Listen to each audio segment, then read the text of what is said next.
The feds are raiding P. Diddy because they know for a fact that Gene Deal and Cassie told them about how he got the security footage from when everything happened, man. They trying to go in there. They literally kicked the door down. They went right to the upstairs. They said, show us where the P. Diddy security and surveillance room is. They want to get all the ADT footage out of there because they know for a fact that it's going to have all the people with Cassie walking into Diddy's house. They're going to see the videos from the 90s because Diddy, he had everything recorded as far as the whole surveillance goes. Once they get the footage is going to show exactly what Cassie was talking about when they said that he was basically making it to where she couldn't leave and nothing like that, man. And so this is what it's going to show. And the fact that they got the phone call conversations with Gene Deal, them setting up Tupac, they're looking for the $1 million check that Diddy actually might have wrote. This is all leads back to a lot of things, man. Keefy D, he put the feds on to a lot of information about Diddy so that when they go and raid, they know what to look for. There's a lot of evidence left behind Diddy. He hasn't cleaned out anything from the early 2000s or the 90s, so they know for a fact it's a lot of things from Cassie's items is left in there.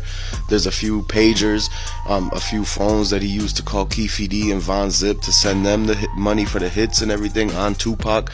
And so now the justice is coming. Everybody says that Diddy deserves whatever is coming to him because this is all karma from Tupac. If you guys are rocking with Tupac, Cassie, if you guys are fans of them and support them, go ahead and put the 222s in the comment section, man. If you want to find out what happens to Diddy, let me know exactly what you think should happen to him, because a lot of people say that they should pretty much lock him up. And you know, most people, like, we don't wish no actual time for people to get locked up or nothing like that, but at the end of the day, they saying that he did what he did, he made the choices he made, he knew better at the time. He's a grown man and he's gonna have to own up to what he did, because at the end of the day, they see that the $30 million that he gave out, all of that is coming back to haunt him. Now 50 Cent, he's buying up the rest of what he has and he's returning it back to the actual rightful owners.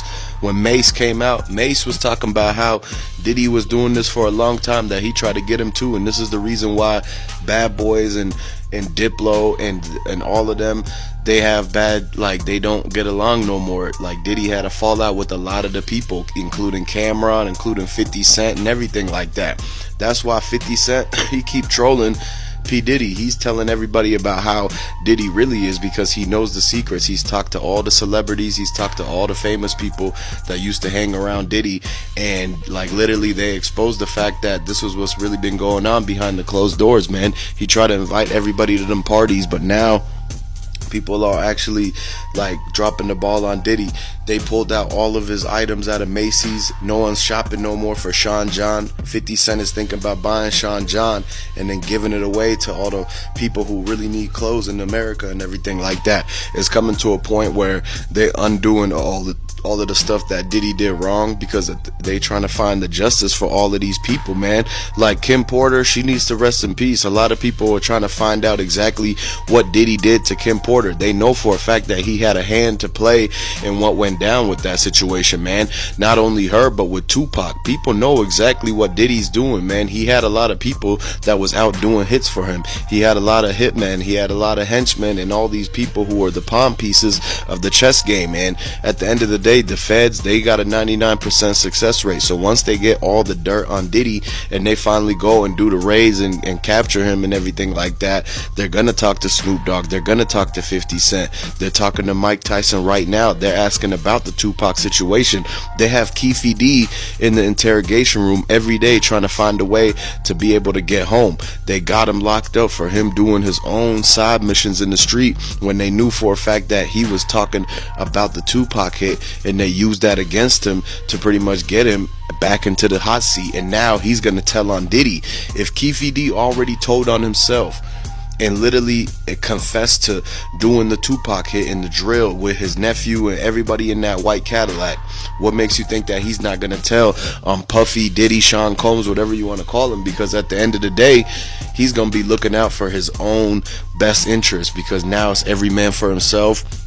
When the feds raid, it's no more loyalty. All that gets thrown out the window. It's no amount of money that Diddy could pay Keefe D to not tell on him, because Keefe D won't be able to enjoy the millions of dollars while he's behind the bars like that. And so now Keefe D's trying to figure out, okay, what is he going to tell on Diddy about? What exactly is he going to say to like minimize how much time Diddy gets, but still be able to send Keefe D home? So now they talking to the feds and going back and forth and trying to negotiate. But the fact that if Keefe D says anything about Cassie or Kim Porter and Diddy having something to do with Kim Porter, then that's what's gonna really get Diddy a whole lot of time. They're looking at Diddy for a lot of things, man. P. Diddy, he has a lot of names that's tied to him, a lot of people who got sent up, people from situations that he was involved in, man. And a lot of people have been thinking, you know what, they didn't think Diddy was that type of person. They didn't think P. Diddy was gonna be doing things like that or playing around like that. But at the end of the day, man, you can't be trusting nobody, including people who was rich and famous like Diddy. He still got people lined up, backdoored him, whatever you want to call it. He set him up, you know what I mean? And at the end of the day, people have been talking and they know the truth. The real people in New York know what's going on. The sources out there, they told us about the things that P. Diddy did to get them to be quiet, the money he already sent. This is not the first time he gave Cassie money to be quiet. He's given all the victims money through the whole entire time. He's paid them off $10 million here, $50,000 to the non-famous people, anybody who he came across who he thought was going to speak up about the things that's been happening and what he was involved in. You know, he would have got a lot of time for that. He could have gotten in trouble. He might have caught a case a long time ago early on if somebody was able to slip like that information out there or something like that.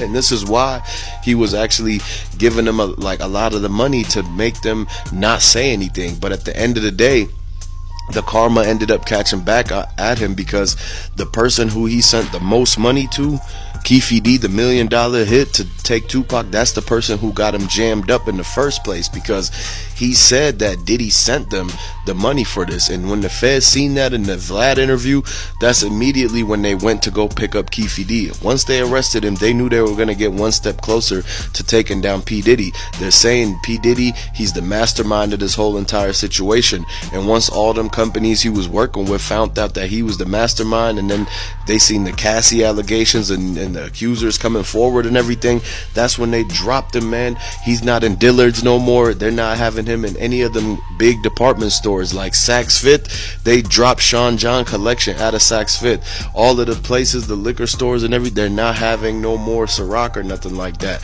Ace of Spades, they continued to, they actually canceled the partnership and everything. And so now Diddy, he's not having the big backing no more. So now they're going after his millions, and it's a situation where he's making our whole community look bad, man. He was supposed to be like a real role model. He was supposed to be a leader, but he actually ended up finding out behind the curtain like how he really was, how he was treating people. It's not the same as what the TV shows and the videos that he was in and everything. Suge Knight and Tupac tried to warn everybody a long time ago, back when Diddy was actually trying to send the threats at them. Why do you think Suge Knight is locked up now? Why do you think Tupac got hit up? A lot of people who knew the real facts and everything like that, they ended up coming up missing. Kim Porter, we ain't seen her, man. She got sent up, and I want to send my condolences to Kim Porter, the family, Tupac, the family, the brother, Tupac, his mom is still trying to find out how to get the justice, because they know at the end of the day that the karma from Tupac is what's leading Keefe D down the path of snitching on Diddy. What Diddy did, his bodyguard is even turning against him, Gene Deal. Everybody that Diddy tried to pay off to be quiet or did something wrong to them, they're coming back and they're having their day now, because at the end of the day, you got to realize that there's a whole lot going on. And this goes back to the situation of like what made Diddy and Tupac beef in the first place. It was mainly because Diddy was jealous and envious, and he thought that he was going to get passed up. He thought that with Pac being with Suge Knight, that they were gonna go beyond Bad Boys, because it was an East Coast West Coast going on at the time. It was a beef that Diddy was really trying to insinuate. He was flaming up the beef. He was really trying to actually get people to respond to each other and do all of that, because he knew that he wasn't the rapper. So he knew that no one was going to try to run up on him. But once he found the reality of the situation, that once he tied himself into it by being the head of Bad Boys, he got tied into the beef. People started looking for him because they knew that if they stop Diddy, they're going to stop the whole East Coast, West Coast, man. He made all of these New York and LA communities beef against each other for no reason. People could have been getting money together. LA and New York could have been building a hip-hop empire without Diddy, and people could have been getting along just fine. We never needed the East Coast, West Coast to go down. And this is what people got to understand, man. It was a lot of the separation, the divide that they were trying to do.